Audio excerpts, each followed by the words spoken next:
Dan kalau Pastor Andi Simon ada satu di Indonesia, dipakai Tuhan, harusnya ini menjadi api.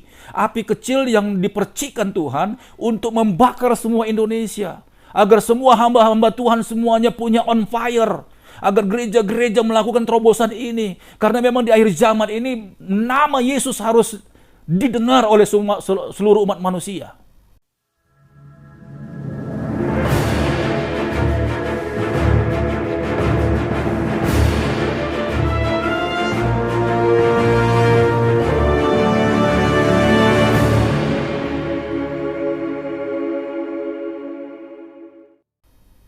Shalom saudara-saudaraku yang diberkati oleh Tuhan.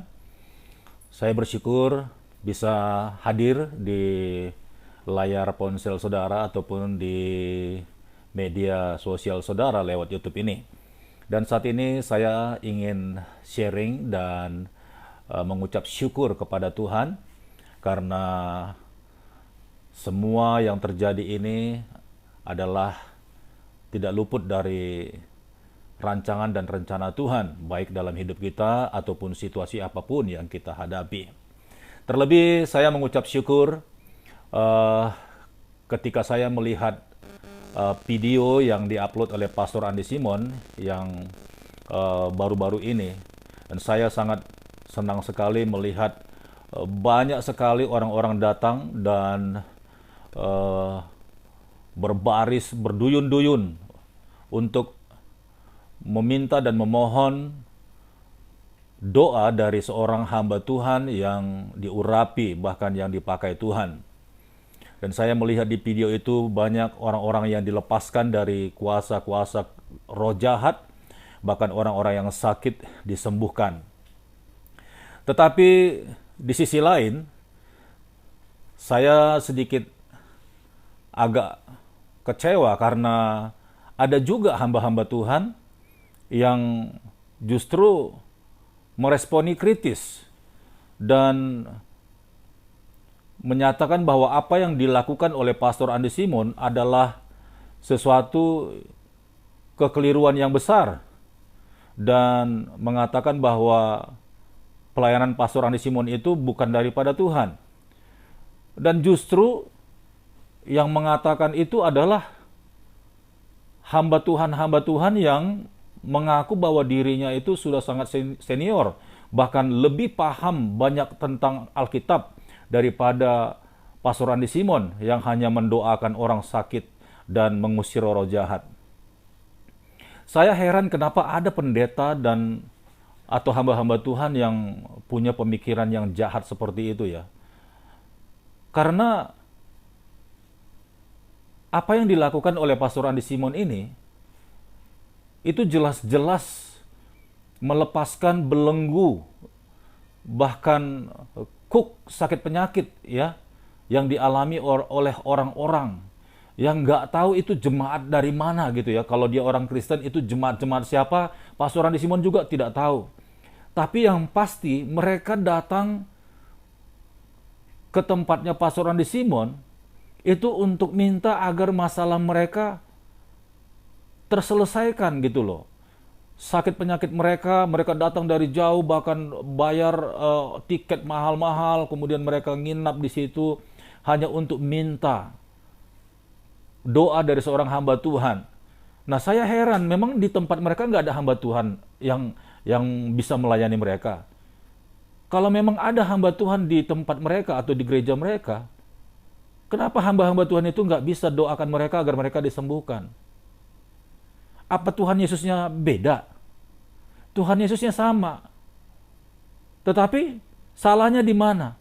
Kenapa Pastor Andi Simon berdoa di dalam nama Tuhan Yesus dan orang-orang sakit itu banyak yang disembuhkan? Sekalipun ya, saya sendiri yakin bahwa tidak 100% semuanya sembuh, tetapi banyak yang disembuhkan.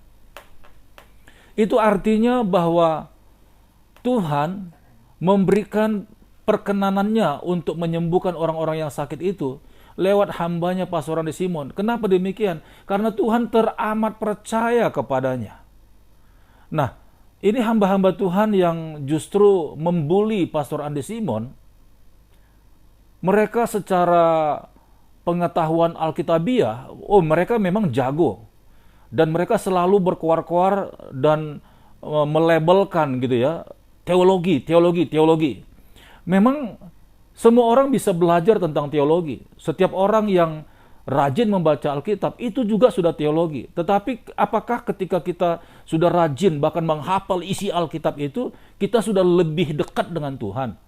Apakah kalau memang firman Tuhan itu sudah ada di kepala kita semuanya, lantas kita itu sudah lebih berkenan di hadapan Tuhan gitu?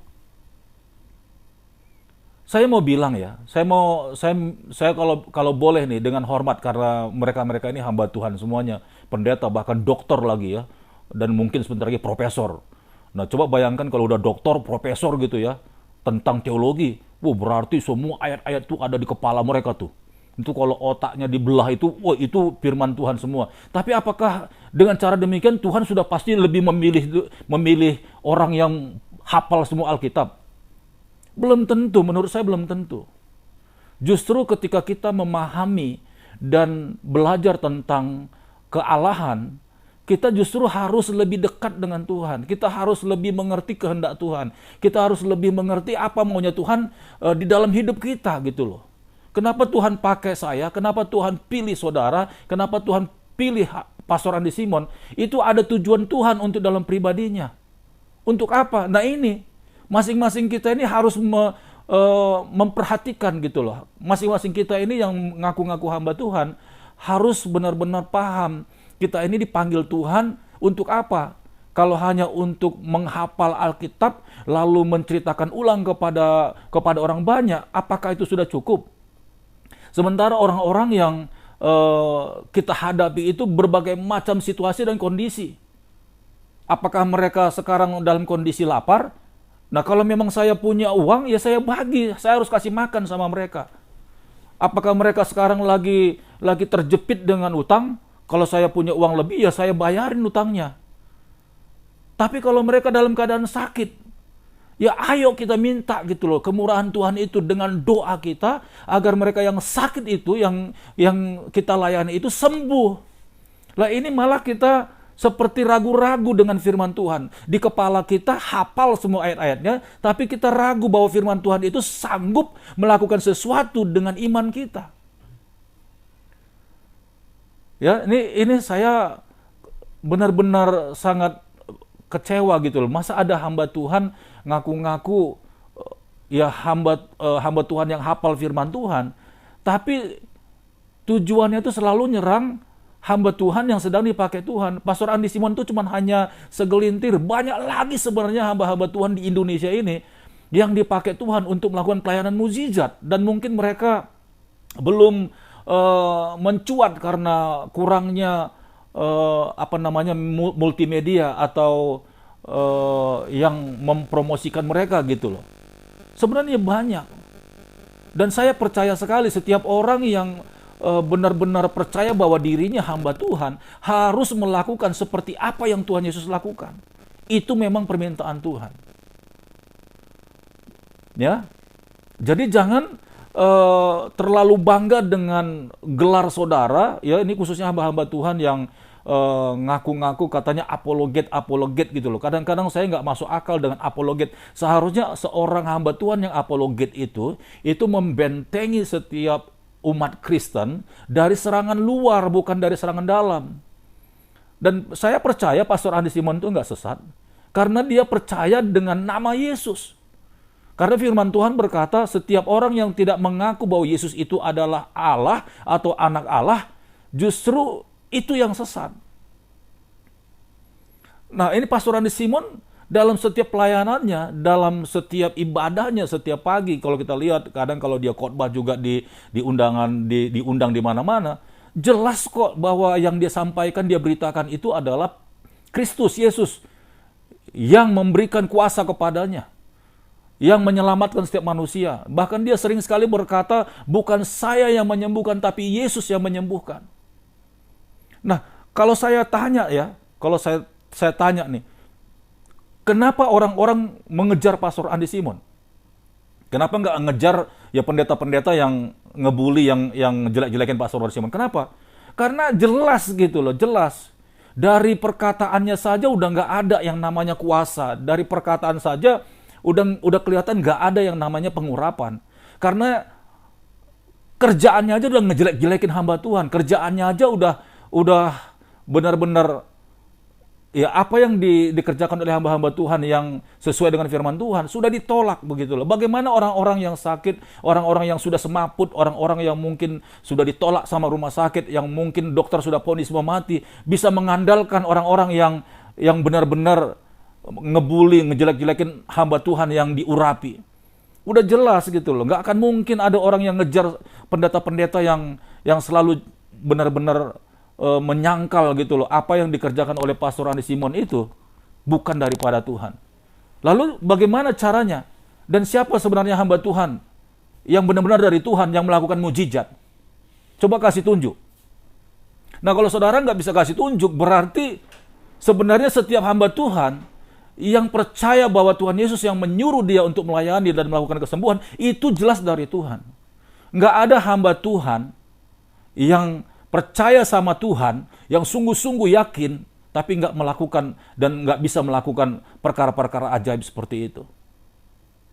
Ya, ini saya kasih satu kisah dalam firman Tuhan ya. Ini Lukas pasal 9. Lukas pasal 9 dari ayat 37 sampai 42. Judulnya Yesus mengusir rohnya huruf kecil, dari seorang anak yang sakit. Pada keesokan harinya ketika mereka turun dari gunung, ayat 37. Pada keesokan harinya ketika mereka turun dari gunung itu, datanglah orang banyak berbondong-bondong menemui Yesus. Seorang dari orang banyak itu berseru katanya, "Guru, aku memohon supaya engkau menengok anakku, sebab ia adalah satu-satunya anakku. Sewaktu-waktu ia diserang roh, lalu mendadak ia berteriak dan roh itu menggoncang-goncangkannya sehingga mulutnya berbusa. Roh itu terus saja menyiksa dia dan hampir-hampir tidak mau meninggalkannya. Dan aku telah meminta kepada murid-muridmu," perhatikan baik-baik di ayat 40. "Dan aku telah meminta kepada murid-muridmu supaya mereka mengusir roh itu, tetapi mereka tidak dapat." Why? Ini murid-murid Yesus loh. Pada saat itu. Ya, pada saat itu artinya sebelum Yesus naik ke surga. "Dan aku telah meminta kepada murid-muridmu supaya mereka mengusir roh itu, tetapi mereka tidak dapat." Kenapa bisa nggak dapat, saudaraku? Ayat 41, maka kata Yesus, "Hai kamu angkatan yang tidak percaya dan yang sesat. Berapa lama lagi aku harus tinggal di antara kamu dan sabar terhadap kamu?" Lalu Yesus berkata lagi, "Bawa anak itu kemari." Justru murid-murid Tuhan seperti kita sekarang ini, kalau engkau tidak bisa mengusir setan, engkau itu yang sesat. Kalau engkau tidak melakukan perkara-perkara ajaib, engkau yang sesat. Justru di ayat 41 ini maunya Tuhan, dia katakan begini, maka kata Yesus, "Hai kamu angkatan yang tidak percaya," itu kepada ke-12 murid loh. "Hai kamu angkatan yang tidak percaya dan yang sesat. Berapa lama lagi aku harus tinggal di antara kamu dan sabar terhadap kamu, bawa anak itu kemari." Justru murid-murid hamba-hamba Tuhan yang tidak bisa ngusir setan, justru murid-murid hamba Tuhan yang tidak melakukan tanda-tanda ajaib, justru engkaulah yang sesat. Jadi bukan hanya sekedar hafal Alkitab, bukan sekedar mahir semua dan tahu isi Alkitab, tapi tidak bisa lakukan sesuatu seperti apa yang terjadi di Alkitab ini.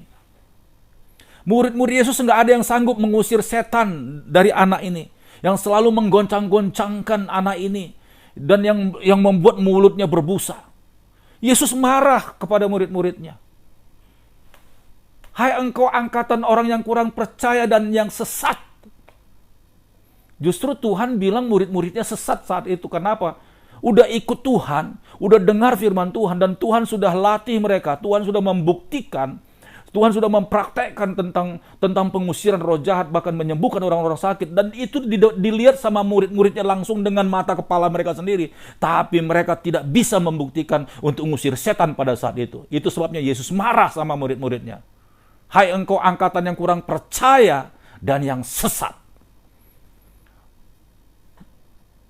Jadi saudara-saudara yang ngaku-ngaku hamba Tuhan harus tahu ayat ini.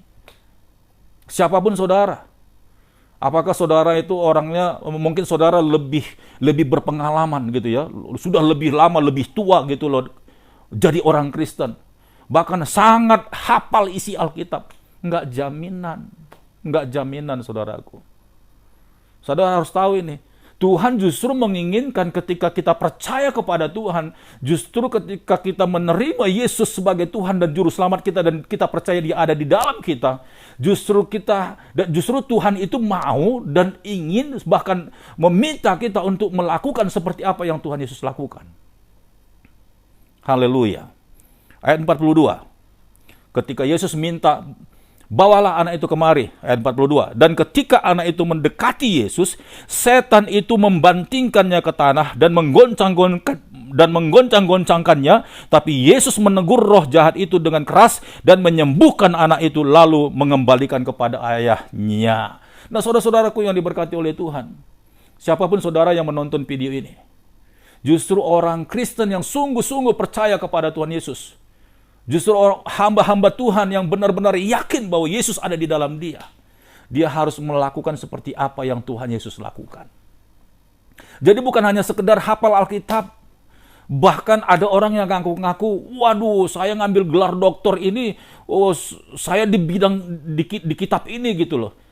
Betapa bangganya kalau dia dapat gelar doktor hanya karena membahas satu Injil gitu atau satu kitab. Enggak jaminan. Sekalipun saudara adalah hamba Tuhan dan saudara mungkin hanya beberapa ayat gitu atau perikop. Tapi ketika saudara benar-benar percaya bahwa apa yang saudara imani itu benar-benar dan Roh Kudus bekerja di dalam saudara, saya yakin dan percaya Tuhan sangat berkenan dengan harapanmu dan imanmu. Dan apa saja yang kau lakukan, bahkan ketika kau doakan orang sakit dan kau yakin Tuhan menyertai dan mengurapi doamu, dan kau yakin orang yang sakit itu dengan doamu dia akan disembuhkan dalam nama Tuhan Yesus. Dan kau percaya dengan nama Yesus yang ada di dalam engkau, yang sudah memberikan kuasa kepadamu, hai engkau hamba-hamba Tuhan. Jangankan sakit penyakit, setan yang membuat penyakit itu pun keluar dari orang-orang yang kau doakan. Haleluya. Jadi kalau apa yang dialami oleh Pastor Randy Simon dan orang-orang banyak berduyun-duyun, itu bukan karena Pastor Randy Simon, itu karena pendeta-pendeta di mana mereka gereja, di mana mereka ibadah, itu mandul dan gak bisa bikin apa-apa. Justru kalau seandainya mereka sudah selesai, mereka bisa diselesaikan sama gereja mereka sudah didoakan sama hamba Tuhan mereka, dan mereka sembuh, gak mungkin mereka ke tempat Pastor Randy Simon. Gak mungkin. Justru karena mereka sudah lama menderita, mereka sudah lama sakit, bahkan uang mereka hampir habis, bahkan harta mereka mungkin sudah dijual, dan mereka sudah putus asa, dokter sudah tolak, rumah sakit sudah tolak, dan mereka divonis tidak lama lagi umurnya. Udah jelas mereka cari jalan terakhir, yaitu mengandalkan Tuhan Yesus. Dia sudah coba mungkin hamba-hamba Tuhan di daerah nggak mempan. Ya nggak salah kalau dia cari hamba Tuhan lain yang lebih dipakai sama Tuhan. Jadi jangan dibully, jangan justru difitnah gitu loh. Dan kalau Pastor Andi Simon ada satu di Indonesia, dipakai Tuhan, harusnya ini menjadi api kecil yang dipercikan Tuhan untuk membakar semua Indonesia. Agar semua hamba-hamba Tuhan semuanya punya on fire. Agar gereja-gereja melakukan terobosan ini. Karena memang di akhir zaman ini, nama Yesus harus didengar oleh seluruh umat manusia. Jadi kita nggak bisa lagi memakai cara lama. Nggak bisa lagi kita coba pakai akal pikiran manusia. Bahkan kita suka tuduh-tuduh orang bidat, sesat, dan segala-galanya. Udah nggak zaman. Sudah nggak zaman. Kasihan banyak jiwa-jiwa. Kasihan banyak jemaat-jemaat yang mungkin sudah terbaring di rumah sakit, bahkan di rumah nggak keurus, bahkan sudah berak di tempat tidur, kencing di tempat tidur, dan mereka membutuhkan mujizat, mereka membutuhkan keajaiban. Itu siapa? Memang Tuhan bisa langsung gitu loh, bisa. Tapi setelah Tuhan Yesus naik ke surga, dia meminta kepada Bapa seorang penolong, yaitu Roh Kudus, Roh Allah sendiri. Dan Roh Kudus inilah yang membangkitkan Yesus dari antara orang mati. Nah, kalau itu diam di dalam kita, saudaraku, di dalam kamu firman Tuhan katakan, maka apa yang dikerjakan oleh Tuhan Yesus kita juga dapat kerjakan. Haleluya. Praise the Lord. Jadi saudara-saudaraku yang dikasihi oleh Tuhan, kita doakan agar hamba-hamba Tuhan seperti Pastor Andi Simon itu lahir, bahkan regenerasi terus akan bertambah-tambah. Kita bersyukur dimulai dari Kalimantan, dari Pontianak. Ya, sebenarnya sebelum Pastor Andi Simon sudah banyak sekali hamba-hamba Tuhan yang saya tahu. Ya, dulu dari Medan ada. Dan banyak sekali sebenarnya. Tapi ini memang sudah akhir zaman. Dan Tuhan itu menangis ketika ada umatnya menderita. Dan tidak ada hamba Tuhan yang dapat melepaskan mereka. Sama seperti bangsa Israel yang diperbudak di Mesir. Dan teriakan mereka minta tolong kepada Tuhan. Lama mereka disiksa. Dan akhirnya Tuhan dengarkan doanya. Itu sebabnya Musa diutus oleh Tuhan. Nah, ketika Musa dengan kesederhanaannya dia katakan, aku nggak sanggup. Karena Musa pernah dari Mesir. Dia tahu di Mesir itu banyak sekali lawannya. Penguasa-penguasa di udara. Roh orang kuat. Apa yang Allah katakan? Allah yang memerintahkan Musa ini memberikan bekal kuasa kepada Musa. Yaitu dengan membuktikan ketika tongkatnya diletakkan di tanah. Dan kemudian tongkat itu jadi ular. Nah, tanpa mukjizat, tanpa kuasa, tanpa sesuatu yang spektakuler dari Tuhan, kita nggak bisa memenangkan jiwa-jiwa. Itu sebabnya Musa ketika dia masuk ke Mesir melakukan 10 tanda ajaib. 10 tulah, saudaraku. Dan lewat 10 tulah inilah bangsa Israel yang diperbudak. Kata diperbudak itu bukan hanya karena jadi babu, jadi pembantu. Dan kalau untuk zaman sekarang ini banyak orang-orang diperbudak oleh kuasa kegelapan dengan sakit, miskin, menderita, gila, bangkrut. Itu diperbudak semua sama setan. Tapi dengan cara yang ajaib itu, 10 tulah itu, bangsa Israel bisa dibebaskan dari perbudakan dari Mesir, kemudian dibawa ke tanah Kanaan. Ini sebenarnya sebuah peristiwa yang menjadi ingatan bagi kita ketika ada hamba Tuhan yang membawa api dan kuasa dari Tuhan, yang membebaskan umat Tuhan itu dari belenggu, dari perbudakan setan. Justru disitulah mereka dibawa dan dibebaskan untuk sampai kepada tanah Kanaan, kepada kemuliaan Tuhan. Buktinya banyak orang-orang yang sudah didoakan oleh Pastor Andi Simon, mereka tidak memuja-muja Pastor Andi Simon, tidak. Justru mereka semakin dekat dengan Tuhan. Saya melihat ada sebuah kesaksian seorang ibu-ibu, kebetulan orang Karo itu ya, yang dari Bekasi. Ketika dia disembuhkan sama Tuhan, dan dia memang sudah membuat satu video kesaksian realnya, ketika dia disembuhkan sama Tuhan, justru sebelum-sebelumnya ada tekanan yang menghimpit dia, ada intimidasi. Ketika dia pergi ke tempat Pastor Andi Simon dan dibebaskan, dan setelah pulang ke rumahnya, dia semakin dekat dengan Tuhan, semakin intim dengan Tuhan. Dia menyembah Tuhan setiap hari. Keluarganya semakin diajak untuk lebih serius ikut Tuhan. Jadi saya sangat bersyukur sekali lihat orang-orang yang sudah dibebaskan oleh Tuhan lewat pelayanan Pastor Andi Simon. Jadi lewat video ini, saya mengajak kita hamba-hamba Tuhan untuk sama-sama gitu loh, gandengan tangan lewat doa, agar kita bisa cepat memenangkan Indonesia ini untuk penuh dengan kemuliaan Tuhan. Jadi tidak menuduh, tidak menuding, menjelek-jelekkan, ya, tidak membuli, udah nggak zamannya lagi.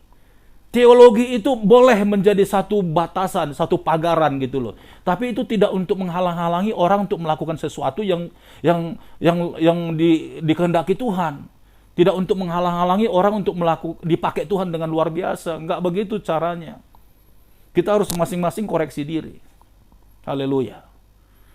Ya, lewat video ini saya mengucap syukur kalau Pastor Andi Simon boleh dengar dan nonton. Selamat berjuang terus hambanya, dan Tuhan memberkati dan mengurapimu. Lakukan terus, kiranya Indonesia penuh dengan kemuliaan Tuhan, dan banyak jiwa-jiwa akan dibawa kepada hadirat Tuhan. Dan bukan hanya Kalimantan saja, tetapi kiranya pandemi ini, COVID ini segera selesai, dan dari timur sampai ke barat, dari Sabang sampai Merauke, banyak jemaat-jemaat gereja-gereja yang membutuhkan, yang merindukan Pastor Nadi Simon untuk datang dan melayani di gereja-gereja mereka. Puji Tuhan saudaraku, kiranya video ini dapat membangkitkan spirit kita untuk lebih sungguh-sungguh lagi sampai Tuhan Yesus datang di awan-awan. Selamat malam, Tuhan Yesus memberkati. Shalom.